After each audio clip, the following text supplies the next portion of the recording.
Les amis, ça y est, après 6 ans passés du côté du club de la capitale française, Neymar quitte le Paris Saint-Germain pour Al Hilal pour une somme avoisinant les 100 millions d'euros. Et évidemment, on est là pour faire le bilan de Neymar au PSG. On va essayer de lister le positif de son passage, mais également le négatif. Et je pense qu'il y a quand même plus de négatif, même si je ne suis pas un détracteur de Neymar. J'ai toujours été très fan du joueur, mais évidemment que ses déboires extrasportifs m'ont beaucoup déçu, notamment au PSG. Donc on est là pour revenir sur l'aventure de Neymar au PSG, pour lister, comme j'ai dit, le positif, le négatif de son aventure. Et finalement, rarement un joueur de football n'aura été aussi clivant, parce que j'ai vraiment l'impression qu'il y a le camp des pro Neymar et le clan des anti Neymar, et ça c'est vraiment très intéressant à voir, notamment pour son cas à lui, hein. Comme j'ai dit, rares sont les joueurs aussi clivants.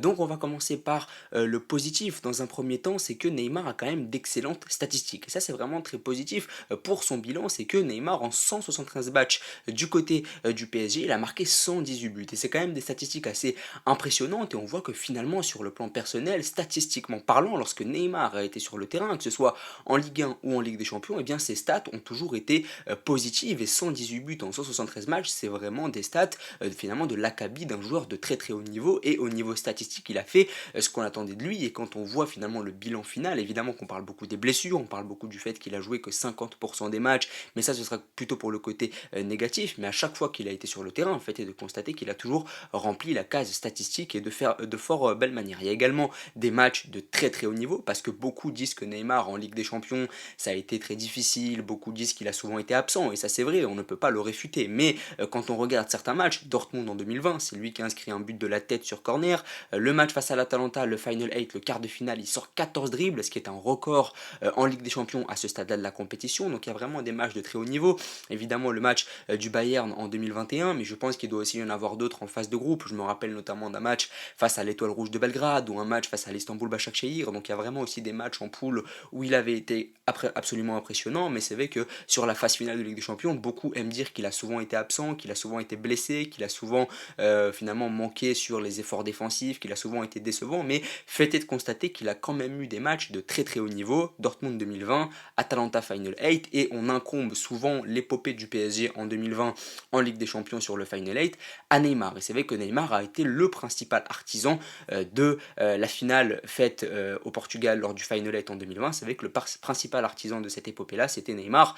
J'aime beaucoup dire que ça n'était pas Mbappé, c'était plus Neymar qui était vraiment le leader technique de cette équipe-là. Et il faut le dire, dans le bilan de Neymar, c'est le joueur qui a amené la finale du PSG en 2020 lors du Final 8. Et ça, évidemment, il ne faut pas le réfuter. C'était le joueur du PSG sur ce Final 8. Ensuite, en Ligue 1, c'est un joueur qui, dès ses débuts, on a tout de suite vu que c'était un top 3. Je me rappelle de son premier match qu'il fait au Roudourou, c'est pas le Moustoir, c'est le Roudourou, à Guingamp. Je me rappelle de son premier match au Parc des Princes, où le PSG l'emporte 6-2 face à Toulouse, où il est absolument impressionnant. Je crois même qu'il met un doublé, je sais même plus, mais en tout cas, sur les premiers mois au PSG, lorsqu'il était fit, lorsqu'il était vraiment concentré sur le football, lorsqu'il n'avait pas tous ses pépins physiques, parce que le premier pépin physique qu'il connaît, c'est en février, hein, juste avant la Ligue des Champions, en février 2018. Mais de août 2017 à janvier 2018, Neymar est absolument impressionnant. Si on regarde ses statistiques, je vous les afficherai sur la première saison au PSG en Ligue 1, c'est absolument impressionnant. Et en plus, il finit même pas la saison. Donc c'est vrai que sur la première partie de saison 2017-2018, il est absolument impressionnant, parce qu'on n'a jamais vu un joueur de ce niveau-là en Ligue 1. On avait vu Ronaldinho, on avait eu Zlatan, on a eu Paoletta, on a eu également à l'OM, à Lyon, Juninho par exemple aussi, voilà, comme je l'ai dit, du côté de Lyon. Mais sinon, on n'a jamais eu un joueur de ce niveau-là. Et j'ai même envie de dire peut-être qu'il a même dépassé Ronaldinho en Ligue 1 de ce qu'on a vu. Parce que c'est vrai que Ronaldinho, il faisait de très belles choses en Ligue 1. Je me rappelle, j'ai lu et j'ai regardé des résumés de matchs, notamment le match qu'il fait contre l'OM. Mais Neymar, ce qu'il a fait sur les 6 premiers mois en 2017-2018, c'était absolument impressionnant. Et il y a beaucoup de témoignages de joueurs qui étaient absolument choqués de voir le niveau du gars, et qu'on n'avait jamais vu ça en Ligue 1. Donc c'est-à-dire qu'au niveau de la Ligue 1, les 6 premiers mois de Neymar ont été absolument impressionnants. Et ça aussi, il faut le dire, dans son bilan à la fin, il faut dire quand même que c'est un joueur qu'on n'avait jamais vu en Ligue 1. Pourtant, après, on a eu Mbappé, on a eu des joueurs comme Verratti, on a eu Zlatan, on a eu beaucoup de joueurs très impressionnants, mais personne de l'acabit de Neymar. Et c'est vraiment le joueur top 3, Ronaldo, Messi, Neymar, et c'était vraiment on avait vraiment affaire à un top 3 lorsqu'il est arrivé et on a vu ce que c'était vraiment le niveau mondial avec l'arrivée de Neymar. Au niveau marketing également, j'ai l'impression qu'il a quand même fait passer un cap au PSG parce que comme je l'ai dit, tu as eu Ibrahimovic, tu as eu Ronaldinho dans le passé, mais à l'ère des réseaux sociaux, à l'ère où on cherche beaucoup les têtes de gondole, les têtes d'affiche, etc., et bien pour le Qatar, au niveau marketing, Neymar a énormément apporté. Et ça, évidemment, beaucoup vont dire que c'est l'argument du fan de Neymar qui va absolument sauver son joueur, etc. Moi, je suis pas un partisan non plus de ouf de Neymar, mais ce que je veux dire, c'est qu'au niveau marketing, si on enlève le sport, parce que quand tu parles de Neymar, tu englobes le sportif, mais tu englobes également l'extra sportif. Il ne faut pas enlever l'extra sportif qu'incarne Neymar, parce que c'est que Neymar n'est pas qu'un joueur de football, c'est aussi une marque, c'est aussi quelqu'un qui fait vendre, et c'est qu'au niveau marketing, il a énormément apporté au Paris Saint-Germain, et ça évidemment qu'il ne faut pas le nier, il a fait passer un cap au niveau marketing au Paris Saint-Germain, bien sûr. Également, comme je l'ai dit, une finale de LDC en 2020 en grande partie grâce à lui, je sais pas ce que ça fout dans mes notes, je l'ai déjà dit avant, mais je le redis parce que en 2020, si le PSG fait sa finale de Ligue des Champions, c'est grâce à lui, en grande partie selon moi. Et ensuite, il ne faut pas nier les superbes débuts qu'il a fait avec Galtier. Parce que beaucoup disent que oui, Neymar, depuis 2-3 saisons au PSG, voire même plus, ça n'est plus ce qu'il était. Neymar, c'est que 6 mois, c'est que 2 ans, c'est que sur des périodes données. Non, sur le début de la saison dernière, sur le début de la saison 2022-2023, il est absolument impressionnant sous Christophe Galtier. Et j'ai envie de dire que le retour de Mbappé avait un peu sonné le glas de son aventure au PSG. Parce qu'à partir du moment où Mbappé est revenu et où Mbappé s'est un peu immiscé dans ce trio avec Messi et lui, ça a été beaucoup plus compliqué, mais lorsqu'il a joué à deux avec Messi sur les premiers mois, je me rappelle de matchs contre Clermont, contre Nantes en Trophée des Champions, c'était absolument impressionnant, mais ça c'était surtout en prévision de la Coupe du Monde qu'il était aussi performant, et ça évidemment dans le bilan négatif de Neymar, il faudra quand même dire qu'il n'a pas toujours été motivé à l'idée de jouer sous le maillot du PSG, qu'il choisissait très souvent ses matchs et que souvent c'était en prévision des matchs qu'il pouvait jouer avec la Seleção. Lorsqu'une grande compétition se préparait avec la Seleção, et bien il revenait en forme, alors que quand il n'y avait pas de grandes échéances à venir avec sa sélection, et bien au PSG on le voyait un peu moins, et ça aussi le joueur star qui choisit ses matchs, etc., ça a peut-être insupporté beaucoup de supporters du PSG, mais en tout cas les superbes débuts qu'il a fait sous Galtier, il ne faut pas les nier, et ça c'était il y a à peine un an, c'est-à-dire que c'était pas il y a 3 ans, il y a 4 ans, c'est-à-dire qu'on parle pas d'un joueur qui est fini depuis très longtemps,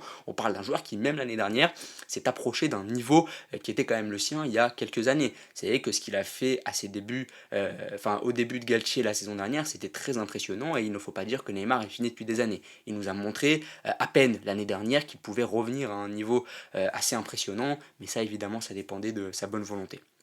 Maintenant, on va faire un peu grincer des dents, on va parler du côté négatif de Neymar au PSG, et puis j'ai envie de dire, le négatif, il est surtout extra-sportif. En fait, il y a des déclarations douteuses, notamment lorsqu'il dit que son meilleur souvenir en football, c'est la remontada contre le PSG, alors qu'il est sous contrat avec le PSG, lorsqu'en 2019, il fait des pieds et des mains pour repartir à Barcelone. Ça, évidemment que ça a déplu à beaucoup de supporters du PSG, surtout que derrière, il a dit qu'il aimait le club, etc., qu'il a un peu retourné sa veste, donc c'est vrai qu'on n'a jamais compris l'amour qu'avait Neymar pour le PSG. Est-ce qu'il aime vraiment ce club? Est-ce qu'il s'en fout? Parce que c'est vrai qu'il a des déclarations d'un côté où il dit qu'il aime le club, et on a l'impression que des fois il est attaché au PSG, parce que des fois on le voit embrasser les cuissons, on voit qu'il donne tout des fois, hein, et puis des fois on a l'impression qu'il a des déclarations qui prête à penser finalement que il en a rien à foutre du club, que c'est un joueur star qui voilà, s'encarre complètement, et ça vraiment il a toujours été assez énigmatique là-dessus. On sait pas vraiment s'il aime le PSG ou pas, mais en tout cas ses déclarations sur son meilleur souvenir en disant que c'est la remontada, évidemment que ça a déplu à beaucoup de supporters du PSG, mais d'un autre côté on avait quand même l'impression que c'était un joueur qui aimait quand même la ville, qui aimait quand même le club, qu'il avait quand même une certaine affection pour le club, sinon il serait pas autant resté. Mais d'un autre côté il y a des déclarations qui ne se font pas pardonner, évidemment. Et puis il y a peu d'investissement défensif sur le terrain. Quand tu aimes vraiment ton club, quand tu as vraiment envie de tout donner, quand tu as vraiment de l'ambition, tu donnes tout, notamment sur le plan défensif. Dans tous les grands clubs, tous les grands joueurs défendent, tous les grands joueurs sont au diapason, et on a l'impression que Neymar n'avait pas vraiment envie de défendre pour le collectif, et ça évidemment que ça a déplu à beaucoup de supporters du PSG, et que ça rentre dans un bilan négatif. Après j'ai envie de te dire, même Messi, même Mbappé, c'est des joueurs qui défendent pas. Est-ce que c'est pour autant qu'ils détestaient le club? Je sais pas, mais en tout cas Neymar, c'est peu d'investissement défensif sur le terrain, et ça évidemment que ça rentre dans le bilan, parce que lorsque tu fais que les efforts offensifs, au bout d'un moment tu ne peux pas rentrer dans le cœur des supporters. Pour rentrer dans le cœur des supporters, il faut un retour défensif, il faut un tacle où tu te salis le short, il faut un moment où tu te donnes vraiment à fond pour le club sur le plan défensif, dans des situations où on t'attend pas. Parce que Neymar, on l'attend dans les passements de jambes, on l'attend dans les buts, évidemment, il a le talent pour le faire, mais on l'attend aussi sur les situations défensives, on l'attend sur la hargne, on l'attend sur la niaque, sur le retour, sur le soutien, sur la solidarité envers ses coéquipiers, et ça on l'a que très peu vu. On l'a vu par séquence à des moments donnés en Ligue des Champions, mais on l'a que très peu vu pour un joueur qui voulait gagner la Ligue des Champions avec le club. Ensuite, évidemment, une hygiène de vie douteuse. Bien sûr, il n'y a pas de salut pour les supporters. À chaque fin de match, il n'allait pas voir les supporters pour les saluer. Ça, je trouve absolument choquant. Mais là aussi, Messi aussi, c'était pareil. Mbappé aussi, c'est la même chose. Il y a eu cette polémique sur les primes qu'on donnait aux joueurs pour aller saluer les supporters. Donc là aussi, ça lui a valu sa popularité. Comme j'ai dit, l'hygiène de vie douteuse, le poker, les boîtes de nuit, les voyages au Brésil. Ça aussi, évidemment, je ne rentre pas dans sa vie. Il fait absolument ce qu'il veut. Mais ça rentre aussi en compte lorsqu'il faut faire le bilan de Neymar. J'aurais aimé ne parler que de football lorsqu'il s'agit de Neymar, mais évidemment qu'on est obligé de parler de l'extra sportif, même si sa vie privée le regarde, on est obligé quand même dans un bilan d'en parler aussi. Il y a aussi de la malchance, bien sûr, des blessures à la cheville, parce que quand c'est des blessures musculaires qui se répètent, évidemment que l'hygiène de vie est en question, mais quand c'est des blessures à la cheville où tu te fais tacler par un boucher de Ligue 1 tous les week-ends, au bout d'un moment, tu peux que blâmer la malchance. Il rate le retour face au Real en 2018, il rate Manchester United en 2019, il rate le retour face au Bayern cette année en 2023, donc il a raté beaucoup trop d'échéances, mais à chaque fois c'était dû à la malchance, c'était dû au fait que sa cheville le lâchait sur un tacle, sur un mauvais appui, parce que cette dernière est fragile, et ça évidemment ça n'est pas sa faute, tu ne peux pas l'imputer à lui au bout d'un moment. Oui, si c'est des blessures musculaires dues à ta mauvaise hygiène de vie, bien sûr que tu peux blâmer le joueur, mais quand c'est des blessures à la cheville parce que ta cheville est fragile de base, eh bien tu ne peux qu'avoir pitié pour le joueur et dire bon, bah, c'est comme ça, c'est de la malchance malheureusement, et le fait qu'il soit beaucoup trop fragile physiquement, ça lui a peut-être aussi valu sa carrière au PSG. Et puis il y a aussi le fait que sportivement, il y a également des matchs ratés. Le retour face au Real en 2022, par exemple, c'est un match raté. Oui, Neymar a raté beaucoup de matchs, ça n'était pas sa faute. S'il avait été là, peut-être qu'il aurait changé les choses. Mais face au Real en 2022, il est là et pourtant il n'est pas bon. Il est là et pourtant il n'arrive pas à sauver le club. Il est là et pourtant l'homme fort c'est Mbappé. Donc là aussi, oui, il emmène le PSG en finale de Ligue des Champions en 2020, mais en 2022, l'homme fort c'était Mbappé et lui, il était vraiment en dessous. Donc il y a même eu des matchs où il a joué et où il a été moins bon. Manchester City en 2021, j'ai quand même l'impression que c'était laborieux aussi. Donc il y a des moments où, oui, il est là, mais il n'a pas assuré non plus. Donc c'est pas dû qu'à ses blessures, c'est pas dû qu'à son manque d'investissement. Il y a aussi une réalité sportive qui fait que à des moments donnés, il était là, mais il n'a pas été assez bon pour sauver le club. Ensuite, il y a eu les problèmes d'ego avec Mbappé. Évidemment, il n'a pas échappé à ce genre de problème, à ce genre de polémique. À partir du moment où le PSG a fait de Mbappé la star du club, a fait de Mbappé le fondement de sa communication, le fondement de son mercato, qu'il a donné tout le club, toutes les clés du club à Mbappé, bien évidemment que Neymar s'est effacé petit à petit. Il y a également eu une détérioration de sa relation avec l'international français. Et ça aussi, évidemment, ça a entraîné son certain déclassement dans la hiérarchie des joueurs importants du PSG. Au bout d'un moment, Mbappé avait pris toute la lumière, mais ça a commencé à partir de 2019, de 2020, finalement avec les feuilletons incessants sur un potentiel départ de Mbappé, le fait que on donne toutes les clés, comme je l'ai dit, du club à Mbappé, eh bien, comme je l'ai dit, ça a fait décliner Neymar, donc les problèmes d'ego ont eu raison également du joueur brésilien, parce que s'il était resté la figure du proue du projet parisien, si le PSG n'avait pas donné toutes les clés à Mbappé, bien sûr qu'il serait peut-être resté quelques années de plus et qu'il aurait même pu s'épanouir, parce que à chaque fois sur les 2-3 dernières saisons que Neymar a été bon, c'est lorsque Mbappé n'était pas là. Même sur les pénaltys, je suis désolé, Neymar tire beaucoup mieux les pénaltys que Mbappé, et pourtant on les a donnés à Mbappé parce qu'il y avait une volonté de faire de Mbappé l'enfant roi au détriment de Neymar évidemment. Mais l'échec de Neymar au PSG, c'est également l'échec du PSG. Le PSG n'a pas réussi finalement à exploiter la pleine mesure du talent de Neymar. À chaque fois qu'il était là, eh bien il n'y avait pas de joueur autour de lui pour l'accompagner. Comme j'ai dit, avec Mbappé au début c'était bien, mais il n'y avait pas le troisième joueur qu'il fallait. Il y avait peut-être Di Maria par bribes, mais il n'y avait pas ce joueur-là qui allait accompagner le duo que constituait Mbappé-Neymar dans une certaine complémentarité. On lui a amené Messi, mais c'était davantage marketing que sportif, et j'aurais aimé voir le duo Mbappé-Neymar à son prime avec l'affinité qu'on leur connaissait au début, avec un troisième joueur qui aurait pu s'accorder avec lui encore plus, pourquoi pas un numéro 9. J'aurais aimé voir le duo Mbappé-Neymar avec un vrai numéro 9, style Harry Kane. Et donc ça aussi, c'est vraiment l'échec du PSG, le fait que derrière Neymar, par exemple, il n'y avait pas de milieu de terrain assez qualitatif pour pallier ses pertes de balles. Parce qu'à un moment donné, quand Neymar commençait à s'enflammer, et bien lorsqu'il perdait le ballon, c'est son jeu qui veut ça, et bien j'aurais aimé qu'il y ait un milieu de terrain derrière lui pour récupérer les ballons que Neymar perdait en prenant des risques. Et finalement, l'échec du PSG, c'est de ne pas avoir donné à Neymar un milieu de terrain derrière lui assez qualitatif pour le soutenir, pour l'aider, qui aurait même pu l'exempter de certains retours défensifs, qui ne lui auraient même pas valu des critiques, parce que si tu as un milieu de terrain solide derrière toi, peu importe les pertes de balles que tu as devant, et bien si le milieu de terrain derrière est là pour défendre avec toi, et bien bien on ne te reprochera pas de ne pas défendre. Il y a également le fait que quand tu joues à gauche, par exemple, si tu n'as pas d'arrière gauche pour t'aider, si tu n'as que le seul Kurzawa ou Juan Bernat pour t'aider, eh bien sûr que tu ne peux pas combiner. Au Barça, il avait Jordi Alba, en sélection, il avait Marcelo, et au PSG, il se retrouvait avec Kurzawa, Juan Bernat et je sais plus qui. Donc c'est vrai que le PSG ne lui a pas donné les meilleurs joueurs pour aller au bout des ambitions parisiennes finalement et aller au bout des ambitions de Neymar, parce que je pense que si on lui avait donné un effectif de grande qualité, peut-être que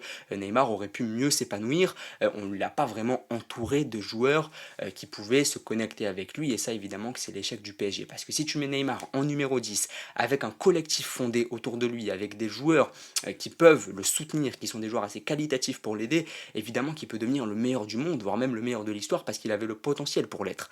Mais si au bout d'un moment l'équipe est mal bâtie, qu'on lui met un Mbappé qui a un ego absolument surdimensionné et qu'on continue à entretenir cet ego-là, bah bien sûr qu'au bout d'un moment, le type craque et qu'il décide de partir à Al Hilal. Après, si je devais conclure cette vidéo, je dirais que la vente de Neymar à Al Hilal est une vente absolument inespérée, parce que personne ne voulait de Neymar, parce qu'il coûtait trop cher, parce qu'il était beaucoup trop vieux, parce que sa forme était déclinante, et que bien sûr que quand tu achètes un joueur à 222 millions d'euros, eh bien, tu veux absolument rentabiliser. Et ma conclusion, c'est que Neymar n'a pas rentabilisé son transfert et que la seule manière sportive de rentabiliser son transfert, c'était de gagner une Ligue des Champions tous les ans. Parce que quand tu investis 222 millions d'euros, tu t'attends à ce que ton retour sur investissement soit d'une Ligue des Champions tous les ans, parce que c'est le prix du transfert qui veut ça. Et finalement, le prix du transfert a également joué dans la pression autour de Neymar, parce que si tu avais pris Neymar à 50, à 60 millions, il n'y aurait pas eu autant de pression autour de lui. Le fait que tu le prennes à 222 millions d'euros, ça a entraîné des ambitions absolument démesurées, des attentes complètement folles, qui fait que beaucoup de supporters du PSG, à chaque fois que le PSG se faisait sortir, disaient oh mais on a mis 222 millions sur Neymar et il n'est pas foutu de nous faire gagner avec des champions, parce que tu as mis 220 millions d'euros sur un joueur, donc tu veux absolument que le joueur te fasse gagner la Ligue des Champions tous les ans, c'est normal. Donc sportivement, même s'il avait été au top, il n'aurait jamais rentabilisé. Si tu rajoutes à ça le fait qu'il ait joué que 50% des matchs, je pense que les supporters du PSG peuvent aujourd'hui s'arracher les cheveux. Donc évidemment que sportivement, il n'a pas rentabilisé son transfert, mais maintenant de notre côté c'est très dur de rentabiliser un transfert à 222 millions d'euros évidemment. Mais la vente elle est vraiment inespérée, parce qu'en Europe personne ne voulait de lui, personne n'aurait mis 100 millions, 150 millions, cette somme là que le PSG demandait pour un joueur vieillissant à la forme déclinante, etc. Donc c'est vrai que finalement le marché saoudien tombe à pic, 100 millions d'euros c'est vraiment une très bonne affaire pour un joueur vieux qui décline malheureusement, et ça évidemment c'est ma grande tristesse, c'est le fait que Neymar n'ait pas réussi à devenir le meilleur du monde au PSG, que le PSG n'ait pas réussi à construire un collectif assez fort autour de lui. Malheureusement, ce sera mon regret éternel, parce que je pense vraiment que le choix du PSG était le bon à la base pour Neymar. Le fait de vouloir de s'émanciper de Messi au FC Barcelone, le fait de vouloir prendre à lui tout seul les clés d'un club, voilà, les clés du camion tout seul au PSG, c'était vraiment une bonne idée, je pense. Et finalement, le fait que la direction parisienne ne l'ait pas mis dans les meilleures dispositions, et le fait que lui, dans son hygiène de vie, dans sa santé physique et mentale, n'ait pas réussi à se mettre au niveau, et bien ça a eu raison de lui malheureusement. N'hésitez pas à me dire ce que vous en pensez, à vous abonner, à liker et à partager. Merci beaucoup.